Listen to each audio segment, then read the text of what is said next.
This video is proudly sponsored by DigimonCard.io for all your Digimon card, deck building, deck list, card pricing, and discussion needs.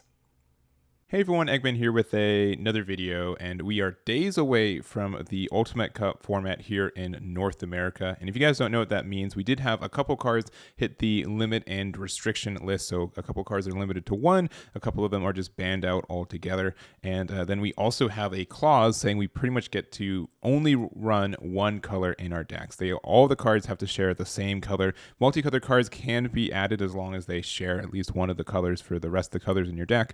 And it's a really interesting format. I think it's something that is unique to us, which is great. Normally we get to see what's in Japan and kind of know what our meta is going to look like, but it's one that we get to kind of discover for ourselves, which I think is really neat as well. So this is my kind of prediction tier list, though I do have a little bit more data than I usually do for these. So there have been a couple events and some community events as well. I've pretty much put every deck list that I could find here on my website, Eggman Events. So if you guys want to see a couple of these Ultimate Cup format decks, it has its own section here. For example, if you want to go to Bloomlord, it goes here, it goes to the Bloomlord page. We have a couple tournaments. We have my deck list right down here. And then we also do have links to events. So there was a couple in like Europe this past weekend. So like the Raid and Trade one, we can click here and it goes to the entire event breakdown, which then again have all the decks for you, and they are linked to DigimonCard.io. So if you guys want some resources for this format, this is probably the best bet for you. So anyways, that is that, and we're going to go into this tier list. And starting off, we do have a couple decks that are essentially invalid, just because at least if you can make these work, props to you. I don't think any of these decks mentioned down here are going to be very valid in this format, just because they really depend on multicolored cards. So Examon, Imperiodramon might be able to sneak in, but I'm putting it here. Crossheart, 100%, you can't run this deck. Security Control, at least the yellow and purple variants. We'll see if people get creative with that. Diaboromon, just because the Diaboromons are white, which is really tough for this archetype. And then Jessamon as well. Since you can't play any of your sister mons, that's pretty tough for the deck also. So we're just going to go through color-wise, and we're going to start off with Gallant. And I think Gallant is in a pretty good spot for where we are. It is a deck that does have access to a level 7. Since the Crimson mode is red, you can use it there, which is quite nice.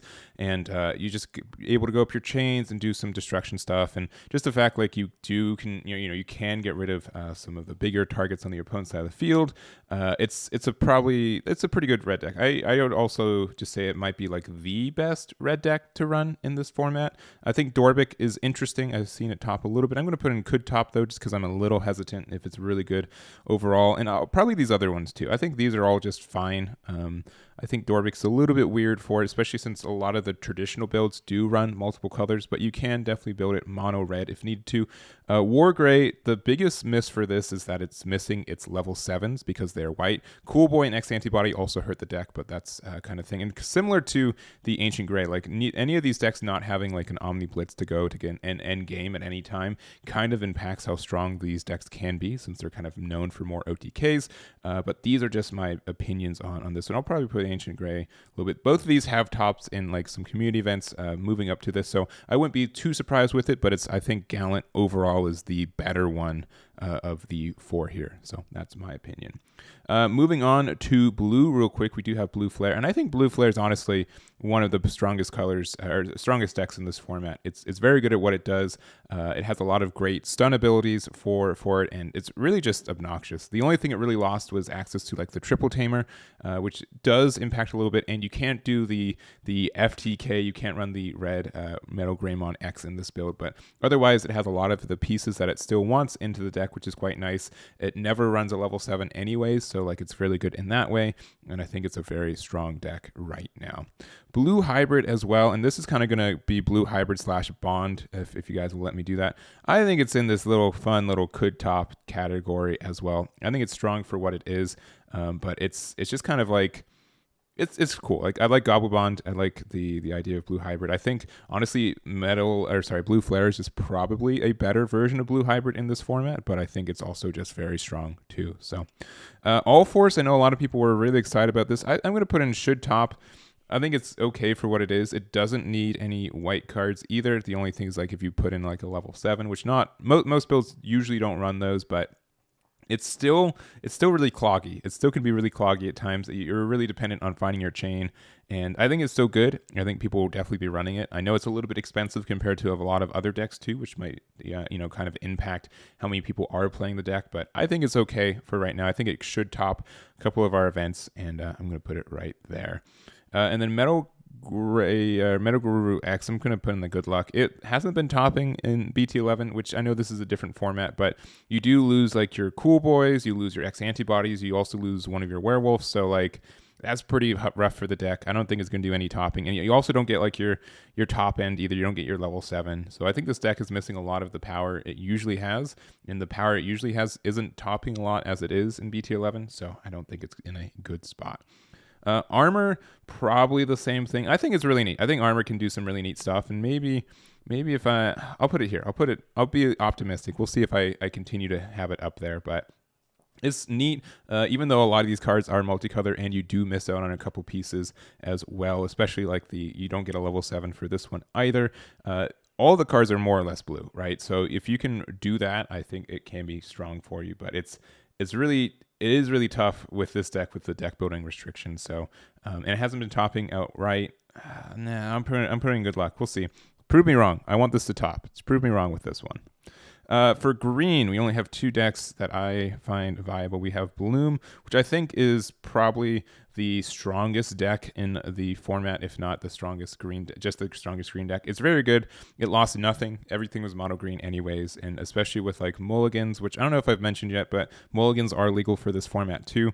I think it's just a really, really strong deck, and if it's not the best deck, it's definitely the deck that people are running the most in these formats, and I think it's going to be in a good spot. Grandis did get hit by that restriction hammer. You only get one of the promo Grand Kuwagamon, but the deck doesn't need it all the time. We do have like other Grand Kuwagamons, which is great for the name for Grandis. You do miss out on like potentially running the blue package as well, if that was important for you, but otherwise, I think the deck is still in a good spot. It's been topping a little bit. I think people are definitely playing it, and I think it can be in some of these tops, so we'll see if that is the case. Yellow, or at least yellow based. I only have one yellow hybrid, but I think yellow hybrid's in a good spot, honestly. It has a lot of good abilities. It's kind of like a pseudo security control in a lot of ways too, and I think it's in a okay spot for what it is. I think people are going to be playing it. It's probably like in between the should top, could top, but I like the deck. I think it's in a good spot right now. Skull Knight, I'm also going to put in this should top. It might be in the could top, but I love this deck. I really do. I think it's really strong for this format. The fact that you do get a D-Digivolve for 4 with the Dark Knightmon is really great for the deck. So I think in general Dark Knightmon is just in a really good spot in this meta. You can definitely just run mono black in a lot of ways, which means you also can have a lot of room for a lot of stronger like security options, which is good. And I think it's pretty good there. Commandramon, I think we're going to put this in the could top. I think it's just like a slightly worse version of Dark Knightmon in a lot of ways. I think people might be trying it and you could maybe top with it, but I think by and large, I think Dark Knightmon does what it wants to do, but a little bit better and can kind of do a little bit better with the options and such that you have available to you. Next up, we have Alpha. I'm going to put Alpha in the good luck tier. You're missing a lot of pieces. You still do have a level 7. You don't get I don't think you get any reduction for it, right? You don't need the X antibody. I can't remember offhand, but it's just kind of clunkier. Like it's like a fairer deck just because you have to go up your chain, but you still do have a level 7 available to you, which a lot of other decks do not, which is quite strong. So I think it's okay for where it's at, and I think it could do some damage, but I don't expect it to. We'll see if that's true or not, but this is not on my radar right now for this format. Machinedramon, I'm putting way up here on this tournament winners. I think it's probably one of the strongest decks in this format, especially since Chaosdramon is a really good card, and a lot of cards in this format don't have a really good way to get rid of that. If you're able to get that up with a couple of analog men and just everything else, the deck feels like you just lose. Like it's just really tough to answer it.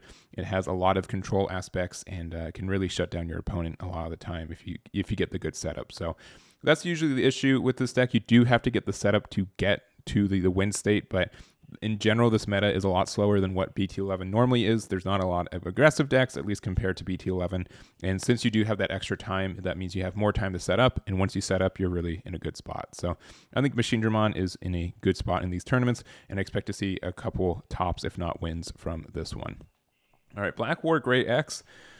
Oh boy, I think we're putting the could top kind of category. I think it's in a okay spot for what it is. You have to choose mono black or mono red, which I think both are viable. I'm not sure which one I would choose. Probably mono black if I was to choose one of them, but which is why I put them in the rest of the black archetypes. But it's in a weird spot. You do lose like a lot of your protection, and especially if you're running the black version, you can't go like into the red X antibody, which can offer some protection. So it really depends on what you want to do with it. I think there are some ways to build the deck, and honestly, like level 5 Metal Greymon does a lot of damage in this format. Not only being able to de-digivolve something, but being able to attack stuff is still, I think, a really good form removal in this format. So I think that has some potential, and we'll have to see. But like this is one of the decks where people are like, oh, it's not viable anymore because you can't have any of your white cards. But I think it's still in a really good spot. Sukamon, I'm going to put in the good luck. I think you'd play it in a black base if you play the deck at all. I don't think you do play the deck at all, but I could be wrong there. In general, like if anyone can win or do well with these decks, I'd be really happy. This is like my challenge tier. Like, please, like this isn't like a sarcastic good luck. Like, good luck, prove me wrong, kind of tier spot right there. Moving to purple, Beals, I'll put in the could top category. It got like one weird top in BT11 for the finals format, and I think this is before, as far as I know, any of these Ultimate Cups, you can't use the new advanced starter deck. If you can, I'd probably bump this up a little bit, but I don't think you can in any of these. I think it's strictly before that. So if that's the case, if some of the later ones do let you use this, use that starter deck, I would probably bump it up a little bit, but it's just kind of like in this middling thing. I think people will be playing it, and general purple only plays purple cards, except for like generically a couple white cards, so I think it's in an okay spot there. Merva though, I'm putting up in the, I think this might be a little bit overestimating it, but it's a really good deck. I think it's a really strong deck for what it is. You get a lot of recursion, especially since you can run the Merva with the Minerva in these builds too, which I would say generally was a little bit too slow of a combo for the regular BT11 meta. But again, since we're having a little bit of a slower meta, since there's not as much OTK going around, or it's a lot harder to get a lot of these aggressive stances and plays, getting to set up with Merva and getting all your pieces, I think is very easy. So we're going to put that there. Continuing our purple, I don't think Beelstar is going to do anything. It's kind of a multicolor list, and I almost put in the invalid. So if you can work with Beelstar, I know sometimes you play it in the Merva list, so like I know it's kind of hard to identify which one's which, but you do lose a lot of your 7-cost options if you have to commit to only purple, which really stinks. And I think, like, again, you do get like a bit of a bonus if you do have the advanced deck online. I might put in could top because you do have like another good 7-cost purple option, but without it, I don't think it's in there.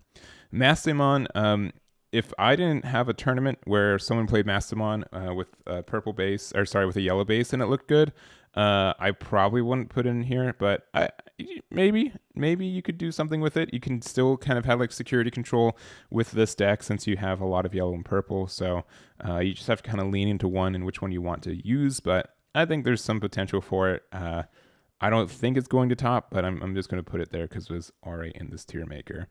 Then we have Galactimon.